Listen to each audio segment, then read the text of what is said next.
Hello everyone, I am Sushil Kesri, Senior Physics Faculty, Vidya Mandir, classes HL Korwa. This is my 12th lecture on time and motion. All those students who have not seen my previous videos, kindly see it first. The link of previous videos has been given in the description section of this video. Today we are going to discuss worksheet problems. In the previous lectures, I had discussed worksheet problems from first sheet of each level. So further, today I am going to discuss next worksheet problems 5.2 in basic level, similarly 5.4 in intermediate level and 5.6 in advanced level. So let's start. Question number 1. Which part of the second is called microsecond? So question says that which part of the second is called microsecond. Microsecond, we know that microsecond, what is microsecond? 1 microsecond equals to 10 to the power minus 6 second. So 1 second will be 1/6. यहाँ पे हमें दिया हुआ है 100, 1000, 1 million and 1 billion, तो इसका answer हो जाएगा 1 billion of A second. Question number 2. In digital clock, the mechanical vibrations are converted into fill in the blank से signals. So डिजिटल क्लॉक में पूछा हुआ है कि मैकेनिकल जो वाइब्रेशन है वो किस सिग्नल में कन्वर्ट होता है. तो it will be electronic signal. Digital clock में जो मैकेनिकल वाइब्रेशन है वो इलेक्ट्रॉनिक सिग्नल के फॉर्म में कन्वर्ट होता है और फिर एक स्क्रीन होती है, वहाँ पे डिजिटली रीडिंग्स आ जाती है. क्वेश्चन नंबर 3 में आते हैं. Which of the following is a not a periodic motion? Options are elastic ball bouncing up and down. तो इलास्टिक बॉल है वो अप और डाउन बाउंस कर रहा है. तो इलास्टिक बॉल में क्या होता है, प्रॉपर्टी क्या होती है कि जब भी ये ग्राउंड से टकराएगा और उसके बाद वो उसी वेलोसिटी से वो रिबाउंड करेगा, वहाँ पे कोई भी एनर्जी का लॉस नहीं होता. तो जब उसी वेलोसिटी से हिट करेगा तो इसका जो मोशन होगा वो एक पीरियोडिक मोशन की कैटेगरी में आएगा, क्योंकि कोई भी एनर्जी का लॉस नहीं हो रहा है. सेम टाइम लगेगा इसको एक ऑसिलेशन को कवर करने में.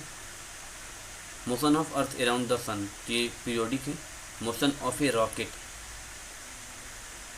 तो रॉकेट का मोशन को हम पीरियोडिक मोशन नहीं कह सकते. और हार्ट बीट भी एक पीरियोडिक मोशन होगा, क्योंकि पर्टिकुलर इसकी फ्रिक्वेंसी होती है, इसका एक टाइम पीरियड होता है हार्ट बीट्स का. तो इसका आंसर हो जाएगा option C. Question number 4. Which of the following represents speed?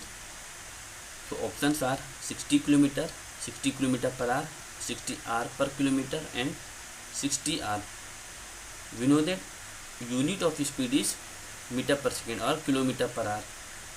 यहाँ पे किलोमीटर पर आवर में जो है ऑप्शंस है बी, तो B will be the right answer.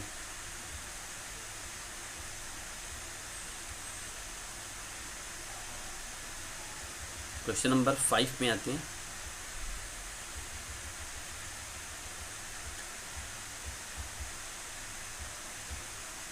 Time period of a simple pendulum depends on. तो we know that time period of a simple pendulum t equals to 2 pi under root L by G, where L is the length of pendulum and G is the acceleration due to gravity. It is independent of mass of the bob, amplitude of oscillation and nature of the spring. So the right answer will be length of pendulum. तो 5 का answer हो जाएगा A. Next आते हैं B. तो fill in the blank से the smallest division of time during a day is.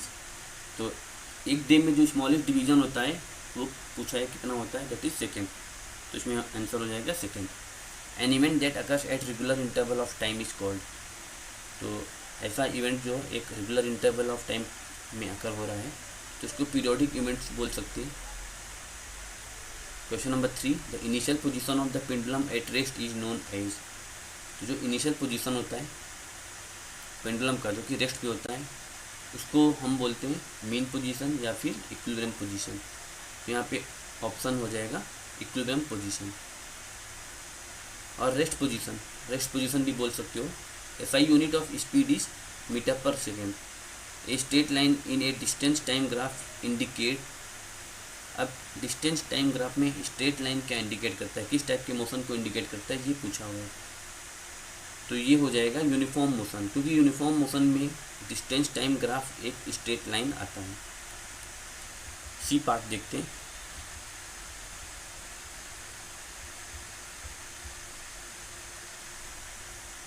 The distance covered by N object in unit time, so it will be speed. Distance covered by unit time is called as the speed. Motion depicted by a curved distance time graph, तो यहाँ पे distance time graph का जो graph है वो एक curve दिया हुआ है, तो किस टाइप का मोशन होगा, तो ये यूनिफॉर्म तो हो नहीं सकता क्योंकि यूनिफॉर्म में एक स्ट्रेट लाइन आता है। अब यहाँ पे कर्व पाथ है तो ये इसका मोशन जो हो जाएगा वो नॉन यूनिफॉर्म मोशन होगा। Maximum displacement of the pendulum on other side of its mean position is called as the displacement, तो इसका आंसर हो जाएगा displacement.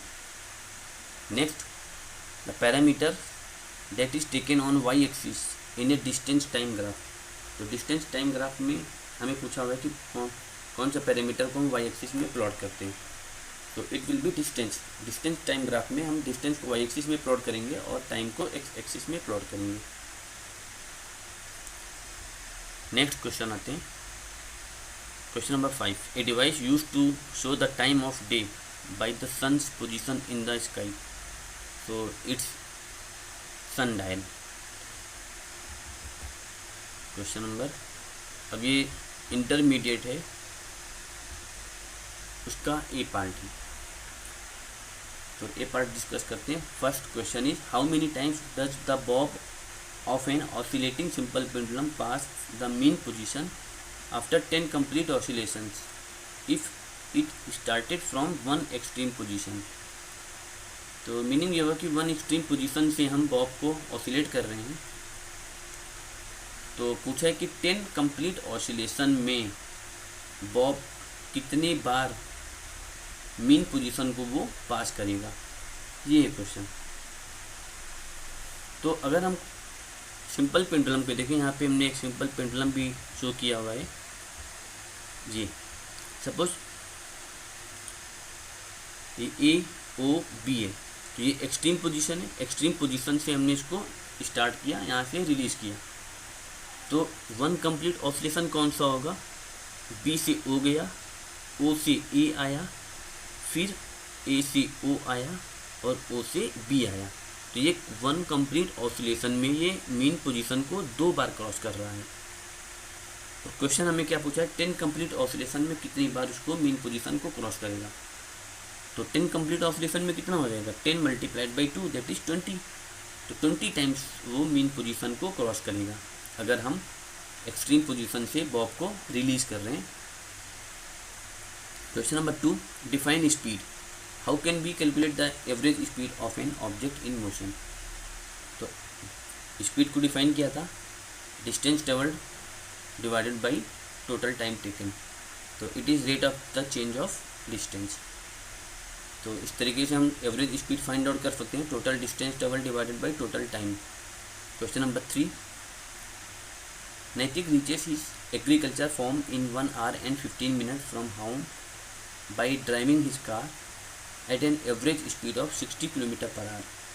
How far is from his home? तो हमें स्पीड दे रखी है, एवरेज स्पीड 60 km/h की स्पीड से वो जा रहा है और टाइम लगा 1 hour and 15 minutes।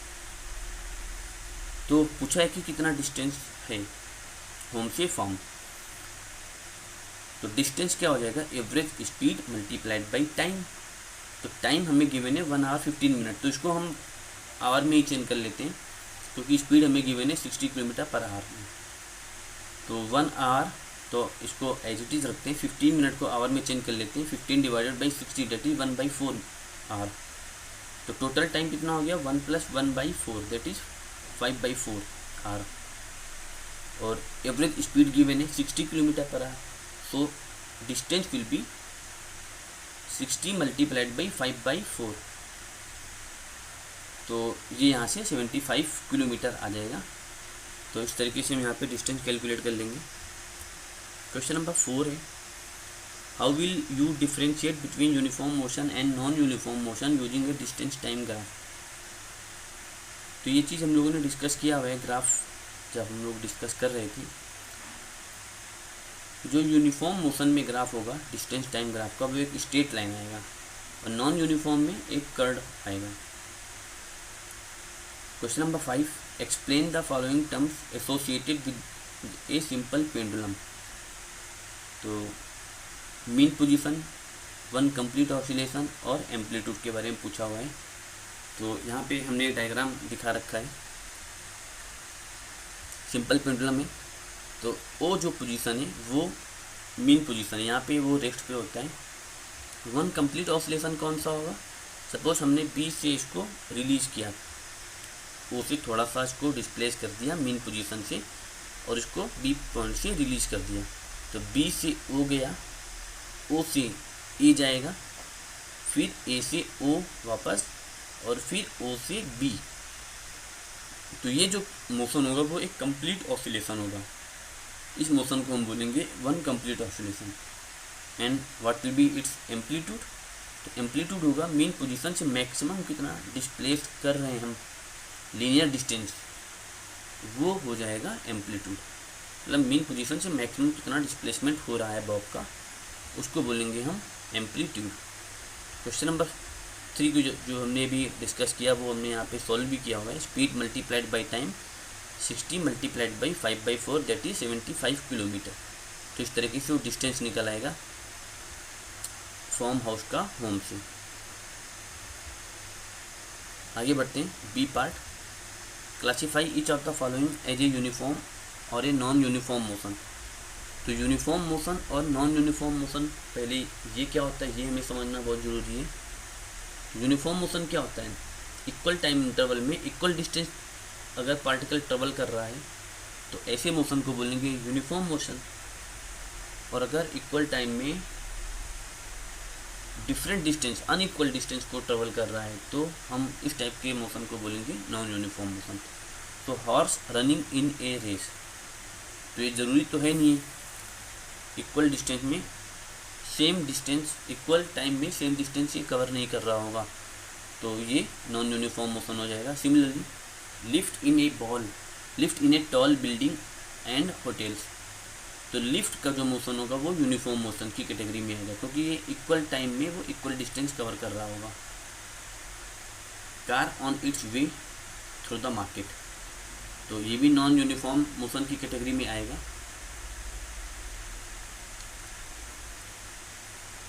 नेक्स्ट है man running a 100 metre race, तो 100 मीटर का रेस है, इसमें हम एक कोई मैन है वो रन कर रहा है, तो इसका मोशन भी नॉन यूनिफॉर्म होगा क्योंकि वो इक्वल टाइम में इक्वल डिस्टेंस कवर नहीं करेगा। Escalator in metro station and mall, ये भी एक यूनिफॉर्म मोशन की कैटेगरी में आएगा क्योंकि ये इक्वल टाइम में इक्वल डिस्टेंस कवर कर रहा होगा। आगे बढ़ते हैं, ये एडवांस शीट है 5.6 और इसमें 3 क्वेश्चन है, तो एक एक करके डिस्कस करते हैं। Amit house is 1.2 kilometre away from रघु's house and 0.5 kilometre away from Nishal's house. Raghu takes 12 minute to reach Amit house and Amit takes 9 minute to reach Nishal's house. Who walks faster, Raghu और अमित। यहाँ पे एक सिचुएशन दे रखी है, तो एक हम रफ डायग्राम बना लेते हैं। कि जो अमित का हाउस है कहाँ पे है, रघु का हाउस कहाँ पे है और निशल का हाउस कहाँ पर है। तो ये इस फिगर में हमने दिखा भी रखा है।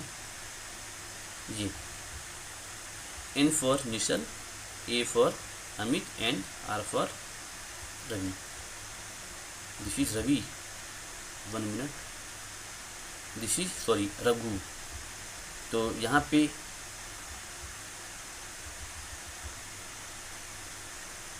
जो A और R के बीच, अमित और रघु के बीच का जो डिस्टेंस है वो 1.2 किलोमीटर है और निशल और अमित के बीच में जो डिस्टेंस है वो 0.5 किलोमीटर गिवन है। और रघु को अमित के घर तक आने में 12 मिनट का टाइम लगता है। तो हम यहाँ से स्पीड फाइंड आउट कर लेते हैं कि रघु की स्पीड कितनी है, तभी हम बता पाएंगे कि which one is faster and which one is slower. तो यहाँ पे स्पीड निकाल लेते हैं डिस्टेंस अपॉन टाइम से। तो डिस्टेंस है 1.2 kilometre and time is 12 minute. इसको हम आवर में चेंज कर लेते हैं, 1/5 हो जाएगा आवर। तो ये आ जाएगा, यहाँ पे पुट कर देते हैं तो 6 किलोमीटर पर आवर आ जाएगा रघु की स्पीड। सिमिलरली अमित की स्पीड हम फाइंड आउट कर लेते हैं। तो AN divided by TA for time taken by Amit. So 0.5 divided by 9, it will be 0.55 kilometer per hour. So we can see that VR is greater than VA. So Raghu is faster. तो इस तरीके से हम यहाँ पे कौन faster है कौन स्लोअर है ये फाइंड आउट कर सकते हैं by finding speed of each person. Question number 2 में देखते हैं। Starting from P, Sneha walk along a rectangular path PQRS as shown in the figure. She takes 3 minutes to cover each side. Draw a distance time graph and explain whether the motion is uniform or non-uniform. तो हमें ये given है एक rectangular path है PQRS। PQ की length 9 metre है, QR की length 7 metre and इसने यहाँ takes 3 minute to cover each side. तो हर एक साइड को 3 मिनट में कवर कर रही है ये। तो डिस्टेंस टाइम ग्राफ प्लॉट करना है और बताना है कि मोशन यूनिफॉर्म है या नॉन यूनिफॉर्म है। तो यहाँ से देख कर ही लग रहा है कि मोशन नॉन यूनिफॉर्म है, क्योंकि PQ और QR दोनों डिस्टेंस को वो सेम टाइम में कवर कर रही है। इसका मतलब कि PQ में जो स्पीड होगी वो ज़्यादा होगी, QR में कुछ कम होगी, तभी तो टाइम सेम लग रहा है। तो हम यहाँ पे स्पीड फाइंड आउट कर लेते हैं और डिस्टेंस टाइम ग्राफ भी फाइंड आउट कर लेते हैं। क्वेश्चन नंबर 2 में देखते हैं सॉल्यूशन पार्ट में। तो क्वेश्चन नंबर 2 ये एक रफ डायग्राम बना रखा है।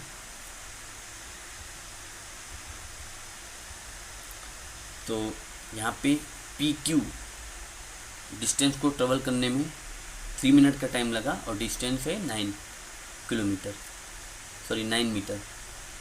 तो यहाँ से स्पीड निकल आई 9 divided by 3 metre per minute. तो इस तरीके से हम बाकी के पार्ट्स में भी स्पीड फाइंड आउट कर लेते हैं। देखिए यहाँ पे PQ में 3 मीटर पर मिनट की स्पीड से वो जा रही है, QR में 2.3 अप्रॉक्स मीटर पर मिनट से जा रही है, that is 7/3 metre per minute. तो इस टाइप से हम हर एक की स्पीड निकाल लेते हैं। अब यहाँ पे देखिए कि हर एक स्पीड अलग अलग आ रही है। यहाँ पे 3 मीटर फिर 2.3 मीटर पर मिनट है, तो ये नॉन यूनिफॉर्म हो गया, कांस्टेंट स्पीड है ही नहीं यहाँ पे, तो नॉन यूनिफॉर्म हो गया। अब हमें अगर इसका डिस्टेंस टाइम प्लॉट करना है तो एक रफ डायग्राम हमने यहाँ पे शो किया हुआ है। तो ये y एक्सिस पे डिस्टेंस हो गया और टाइम एक्सिस पे x एक्सिस पे टाइम हो गया। तो यहाँ पे हम कोई भी स्केल ले लेते हैं। ये हो गया minute, suppose 1 box equal to 3 minute, या इस टाइप से आप कुछ भी रैंडम भी यूज़ कर सकते हैं, बट उसी के अकॉर्डिंग वो प्लॉट होगा। फिर सिमिलरली डिस्टेंस को भी हम जहाँ पे देख सकते हैं, कोई भी स्केल ले सकते हैं। तो जो फर्स्ट 9 मीटर है उसको वो कवर कर रहा है 3 मिनट में।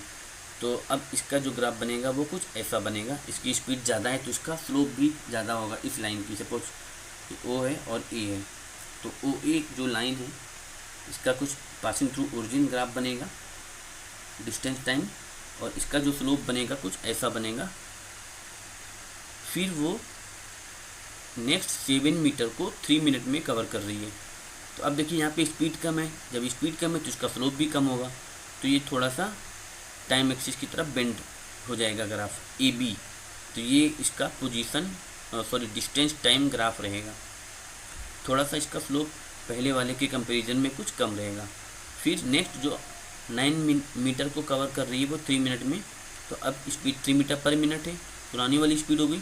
तो अब ये BC लाइन से रिप्रेजेंट किया है और इसका जो स्लोप होगा वो OA लाइन के स्लोप के इक्वल रहेगा, क्योंकि दोनों की स्पीड सेम है।